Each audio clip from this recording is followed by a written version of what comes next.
jump ship and little loyalty. Like everybody don't really have that loyalty. What up? It's your boy the DJ Frank White, and you are watching and listening to Unsigned Heat Podcast Club. Today we got a special VIP guest. Let the people know who you are, brother.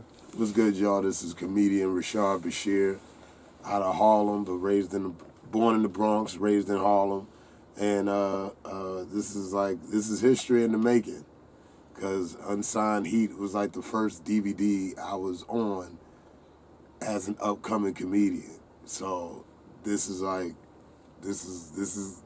homecoming for me. Yeah. Everybody telling me that every time I, interview people that I bring them on a platform. They like, yo, man, this is love, man. This is like, hey, damn, yo, it's been a long time, man. We still in this shit. We still in it, man. The grind has no finish line. Yeah. The grind has no finish line. Even after you got what you want, you made a little money, you made some connections, you done set up shop, you got your brand, it's still a grind. Yeah. It's still a grind, the grind ain't got no finish line. Yo, that's a t-shirt right there. Y'all be selling that everywhere. Like, the grind ain't got no finish line. Word, yo. How much is it? 25.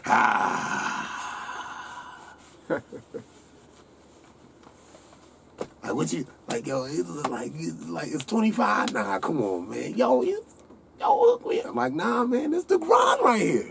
It's the grind. So what you been up to, brother? Bro. I know you everywhere. I see you're in a lot of places, man. A lot of places.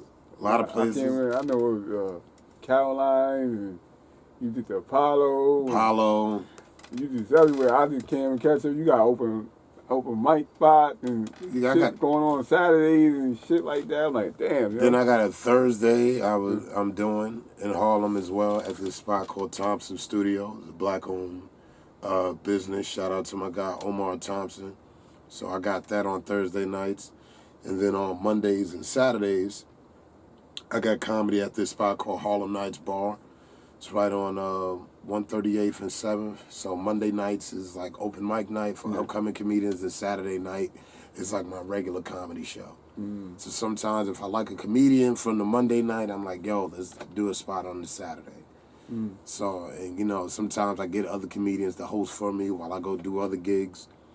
So I kind of like, I'm kind of like being a boss at the same time as well as being a comedian. Okay. So, got the employees out there working. Yeah, they ain't working for much, but I'm like, look, you ain't got to hop the turnstile. At least you're gonna get $275. Shit, you can get a weekly unlimited. Yeah. Stop sneaking on the select bus. Yeah, holy shit. Yeah, I feel good, man. Yo, so Unsigned Heat was like, I told them that was the first DVD I saw my face on. I was like, yo, this shit is like crazy.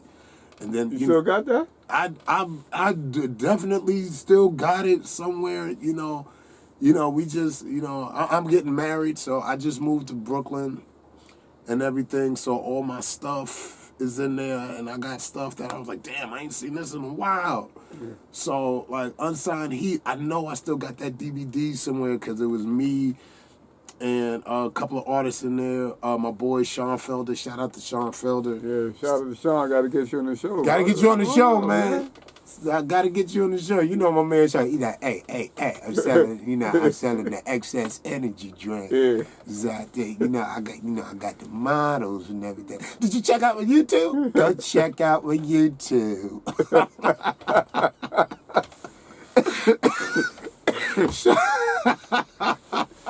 Check out my YouTube. Yeah, that's Sean, man. Yeah, that's him, man. All the way, man. Yo, every time we went somewhere, so shout out to Sean Felder because he's been like my #1 supporter day one. Every time I had a show, he was always there. He was always putting my name out there.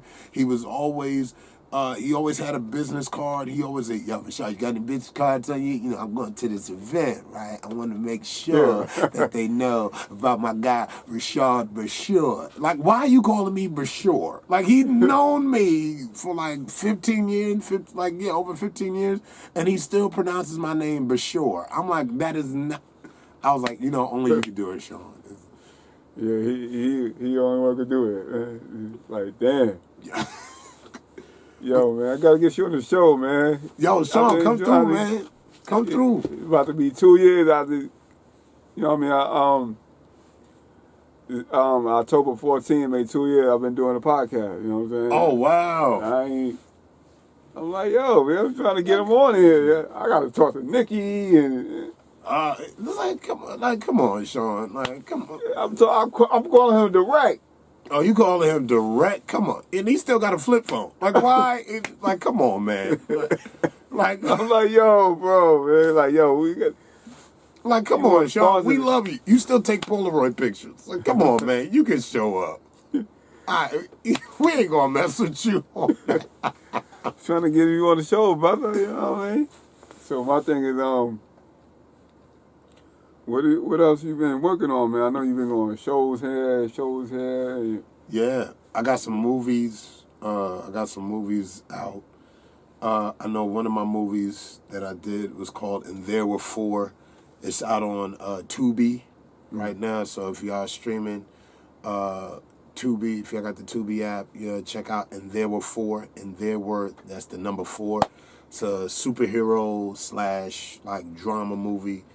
So I play like this shapeshifter in the movie, which is really cool. It's my first like superhero type, you know, movie because I love Marvel Comics, I love comic books, I love DC. So, you know, the director, shout out to Saquon Jones, when he presented me with the script, I was like, oh, I'm down for this. I'm definitely down for this. Oh, also, my son Leonard. Y'all know my son, the 5-star general. Yeah. He's also in the movie. Shout out to my son. Shout out to Mike. Yeah, man. And, yeah, shout out to him for, you know, being an activist and everything and all that he's doing for, I gotta get for him the on the people show, in the man. culture. I gotta get him on the show, man. So, yeah, that's the movie I'm in. And There Were Four. I'm also in another movie by the same director called The Next Step, which is a comedy. That's on Amazon Prime.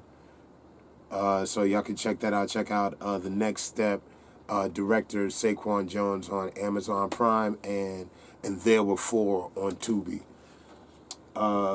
Yeah, a lot has been happening. I done won a comedy festival, the Harlem Comedy Festival in like 2019, which was big for me because that same night I won, I went down the hill.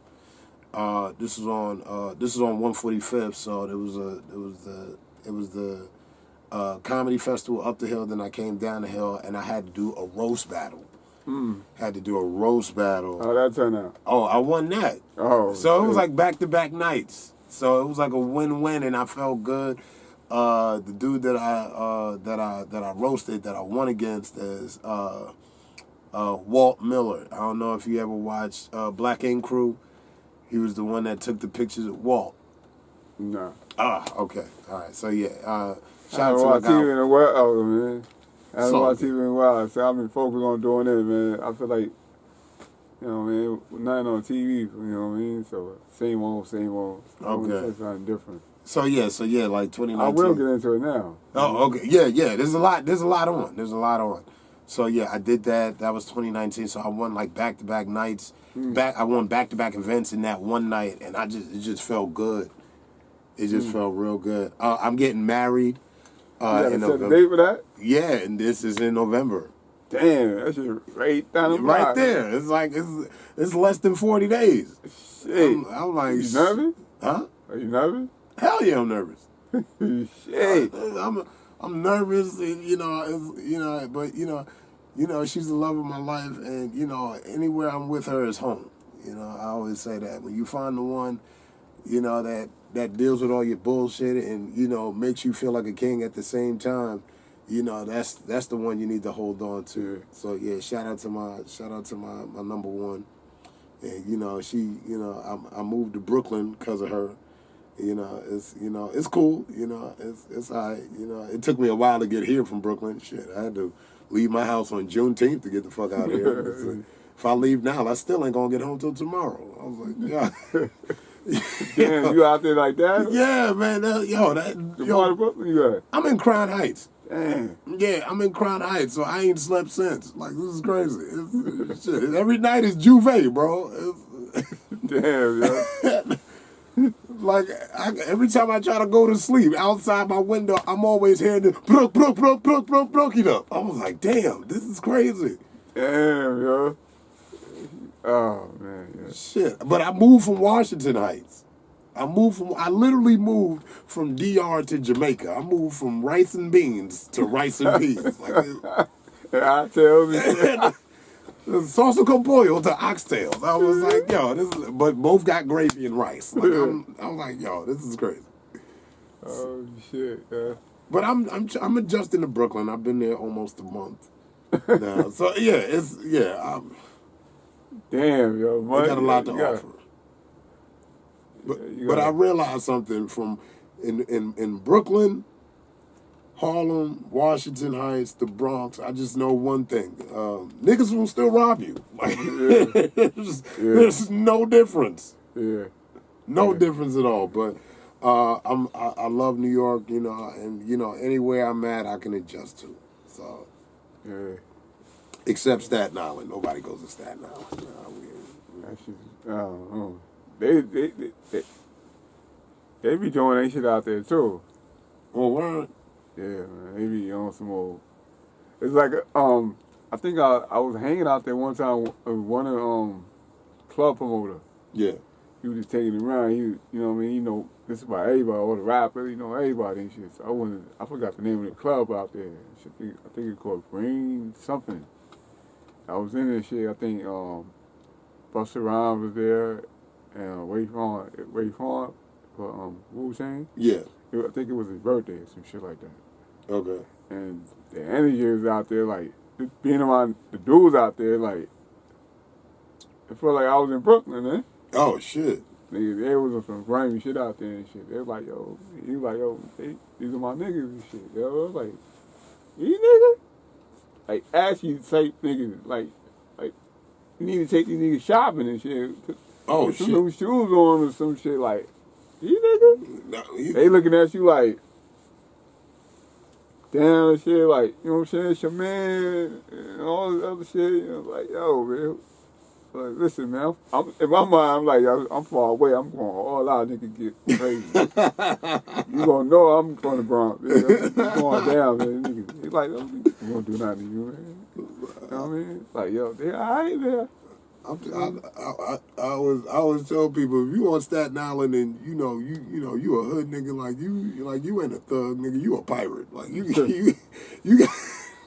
you got to take a boat to go whoop ass. Like this don't make no sense. After a couple, a few hours, it's cool. They thought, adapting and cool and shit. Like, yo, this nigga's a cool nigga, yo. You know what I'm saying? They thought, yo, you want something to eat, you drink, you know what I mean? You want something to eat, you want to drink. You know what I mean? Everything good, you know what I'm saying? Make sure you right and shit. They were cool. They're like, I like to do with energy and shit. You know what I mean? Because they would do something. Okay. Or say something. I was like, yo, you should do it like this. You know what I mean? Like, yo, yeah, that makes sense, man. You know what I'm saying? You helping me out. You know what I'm saying? Y'all niggas don't do that shit. They didn't let you pour on your fucking face. Oh, yeah. You know That's what he was saying and shit. Like, I fuck with you, man. Your energy good and shit. All right, so... He's like, yo, anytime you want to come back out here, in my mind, like, nigga, coming out here. Nah, I went to Staten Island one time. I was like, that's an overrated experience. I was like, going to Staten Island, that's just a daytime activity. Like, you can't do that at night, especially if you're not driving. Yeah. Oh man, I did a show out there. It was at some like Mexican restaurant. It was way out there. First off, it took me like 2 hours to get there because I had to get on the train, and then I had to get on the ferry, which is like 20 minutes, and then off the ferry I had to take another train, another 30 minutes, and then I had to walk another 15 minutes. I was like, you know what? I done ran out of minutes with Staten Island. I think. I think my Boost Mobile account is up with Staten Island. I'm good. So if you in Staten Island, more power to you. Okay. Y'all got your own thing going. I'ma just be real. Yeah. I don't even think they got chopped cheese out there. I don't even know. I don't know, man. I ain't been out there in years. I don't know. I know this is a different world, man. Different. I don't. First of all, is Staten Island finished? Like, I don't even know if it's done. I don't know, man. I don't even know. I don't know. I know everybody be forgetting about that shit. Like yo, Staten Island, that shit sells this and shit. It sells there. It's only, the regular shit like Queens, Brooklyn, Bronx, Manhattan. You don't really mention them like that. And they fight. Like, let me tell you what's that. Staten Island is like the New York Haiti. Like, that's what it is. It's like they got their own thing. They fought their own wars. They got their own independence. Like, it's great. I feel like Staten Island was part of Long Island, and Long Island was like, nah, we're gonna put this over here. Well, they need to collaborate, man, because they got y'all niggas somewhere else. Let me get off of Staten Island, because well, they might try to come at you, man. They're like, yo, you like Staten Island, man? What's up with Staten Island, man? They show up in Brooklyn with life preserves on. I'm like, nah, man, I need to get off. Yeah, I don't know, man. It was wild. Man. It was wild. But anyway, man, it was wild out there. Oh man. So as far as like the movie thing, like how long? I know you you act. Yeah. You write. Yeah. You do radio personality. You got the podcast. Yeah. So how do you juggle all that? It's just like a balanced meal. You gotta do a little bit at a time. Yeah. Do a little bit at a time. So I also do voiceovers. So I've been on IG Live, not on IG Live, but I've been on IG Reels, and sometimes you get like those cat videos. Something like Tony Baker. Shout out to Tony Baker. He does his thing, and I was just like, I got a distinctive voice too. So I was like, let me, play around with this, and then I put a video out, and it got like a great response. Mm-hmm. So I was like, just because Tony Baker does it doesn't mean I can't do it. Just because somebody, makes $1 million doesn't mean I can't make $1 million. Because I can't make $1 million. I'm fucking broke right now. Okay, I wish I could make $1 million, but anything is possible. But I was like, everybody told me, yo, Rashad, you got a real distinctive voice. You should do like voiceovers and stuff. So I said, you know what? Let me try to do these voiceovers and everything. And it was like one video I did, and it was like a baby sitting in a stroller. Her parents were there, and they was feeding the little girl funnel cake. So the dad, he got the funnel cake, and she looking over. She was like, what is that? I was like, I don't know what that is, but give me a little piece of that right there, Daddy. And so she takes it, and she starts eating it and everything, and she's like, oh, Daddy. She was like, yeah, this is good. He's like, is it good? She's like, oh yeah, this is good. So, I try to find like different videos that I can like put my voice to. I try to get the videos before Tony Baker get it. So, like, sometimes some people on IG, they'll message me like, yo, Rashad, you got to do a voiceover to this. And so I try to look through to see if anybody tagged Tony Baker, and if they didn't, I was like, all right, I could do it. But, Tony Baker being who he is, followers and everything. So if he does it, then I'm like, all right, damn, I can't do nothing. I can't do nothing about it, Can't do your version. I gotta do my version, So I'm happy that a lot of people,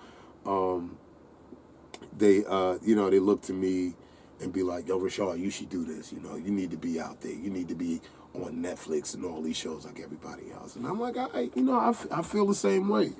But sometimes you gotta have a certain look, certain style, and you got to cater to, a certain demographic of people in order to make it. And I'm just like, nah, that's boring.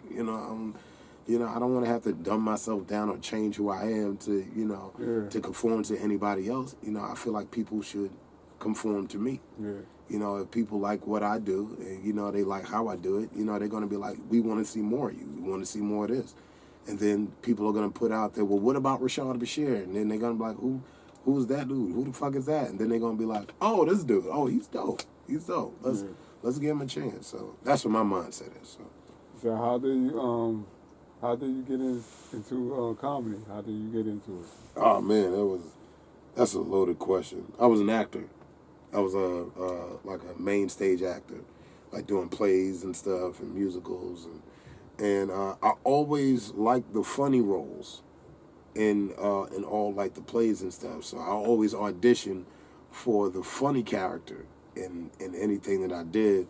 And some of them I would get, some of them I didn't. And I kept saying to myself, well, I'm funny, you know, I'm funny looking, you know.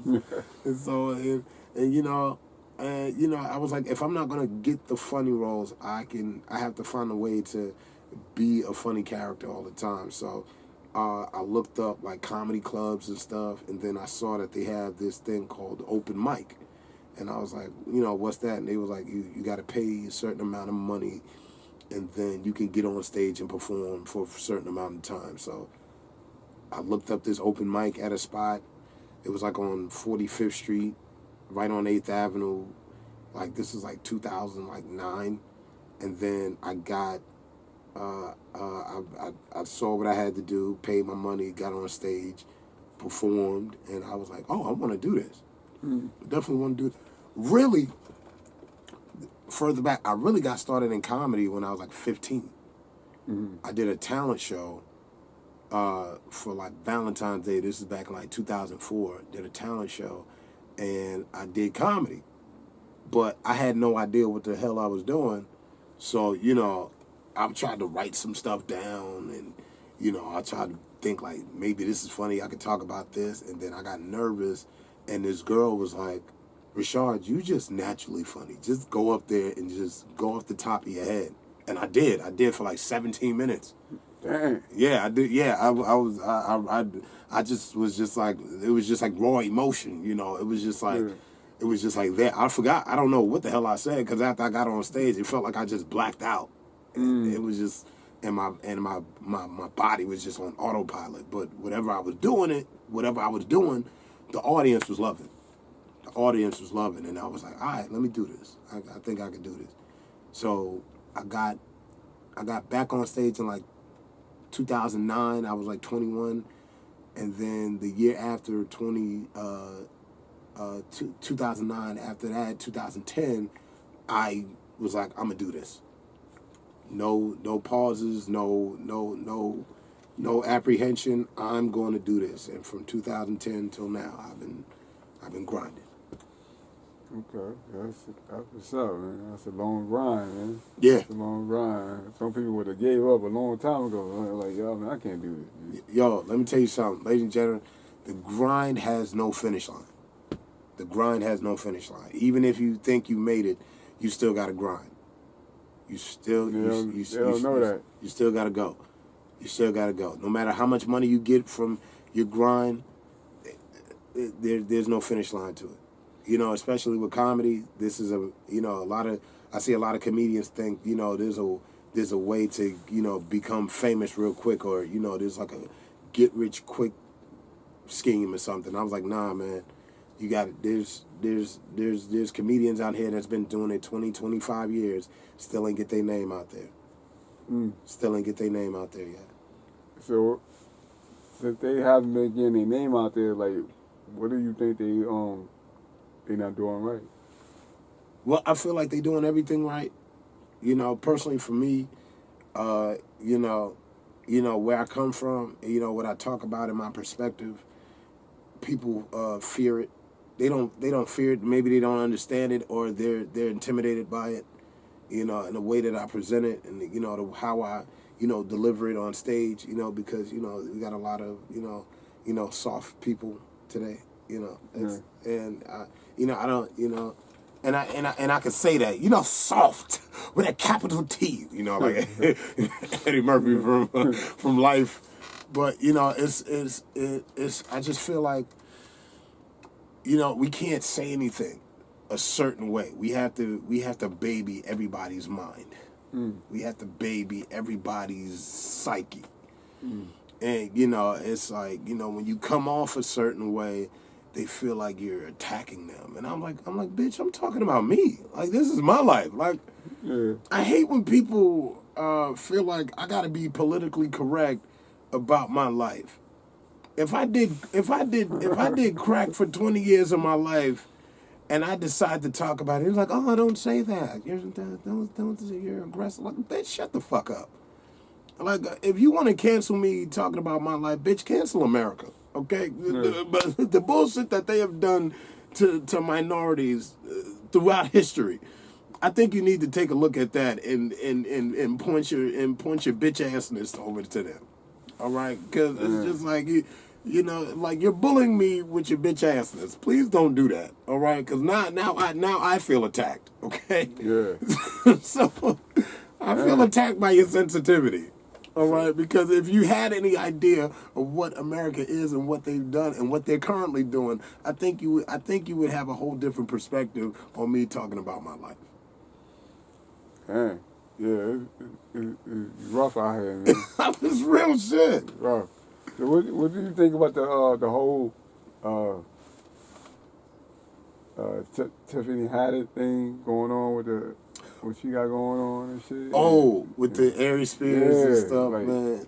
I'm like, you know, I'm gonna say this. That's like, that shit is bullshit, man. It's one of them things where, you know, this is my perspective on that specifically.